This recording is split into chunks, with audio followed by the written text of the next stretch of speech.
My dad was undercover and had a whole second life and knew children I never met. My dad did undercover for several years and talked about a meth head that he hung out with all the time and even babysat her kids when she went out to get high. This went on for several months while they were figuring out who the big dealer was and acquiring warrants.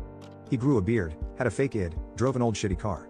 Eventually they got warrants to bust a bunch of people in the drug ring, and he actually was part of the SWAT team at the time and was part of the group that smashed in doors and arrested her and a bunch of others in the area. He had to wear a balaclava to protect his identity when with the SWAT team.